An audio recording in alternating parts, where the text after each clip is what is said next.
East India company పేరు వినగానే మనకు 200 ఏళ్ల నాటి బ్రిటిష్ వలస పాలన దోపిడీ గుర్తొస్తుంది. కానీ షాకింగ్ విషయం ఏంటంటే ఈస్ట్ ఇండియా కంపెనీ ఇప్పుడు ఓ భారతీయుడి ఆధీనంలో ఉంది. వలస పాలకుల చరిత్రకు ఇప్పుడు మనవాడే యజమాని. ఈస్ట్ ఇండియా కంపెనీని 1600 సంవత్సరంలో క్వీన్ ఎలిజబెత్ స్థాపించారు. సుగంధ ద్రవ్యాలు, పట్టు, పత్తి వంటి వస్తువుల వర్తకమే లక్ష్యంగా ఈ సంస్థ ప్రారంభమైంది. కానీ అది వాణిజ్యం కంటే పరిపాలన వైపు మొగ్గింది. తన సొంత సైన్యం, కరెన్సీ, పరిపాలనా వ్యవస్థ కలిగిన సంస్థగా తయారైంది.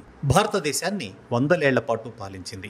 1857లో సిపాయిల తిరుగుబాటు తర్వాత 1874లో కంపెనీని అధికారికంగా రద్దు చేశారు. అంతేకాకుండా భారతదేశంపై నియంత్రణ నేరుగా బ్రిటిష్ ప్రభుత్వానికి బదిలీ అయింది. కానీ ఇప్పుడు ఈ చరిత్రకు ఊహించని ట్విస్ట్ వచ్చింది. భారతీయ వ్యాపారి సంజీవ్ మెహతా 2005లో ఈస్ట్ ఇండియా కంపెనీ బ్రాండ్పై ట్రేడ్ హక్కులు సంపాదించారు. అప్పటి నుంచి ఈ పేరుని ఓ లగ్జరీ బ్రాండ్గా తిరిగి రూపుదిద్దారు. ఈస్ట్ ఇండియా కంపెనీ ఇప్పుడు లండన్లోని మేఫేర్ ప్రాంతంలో ఒక ఫ్లాగ్షిప్ స్టోర్ను నిర్వహిస్తోంది. బ్రిటిష్ సామ్రాజ్యం నడిపిన అదే పేరుతో ఇప్పుడు భారతీయుడే సొంతంగా టీలు, కాఫీలు, చాక్లెట్లు, మసాలాలు లాంటి లగ్జరీ ఉత్పత్తులను అమ్ముతున్నాడు.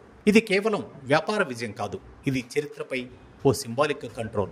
గతంలో భారత్ను నియంత్రించిన బ్రాండ్ ఇప్పుడు భారతీయుడి చేతుల్లోనే నడుస్తోన్న కొత్త కథ.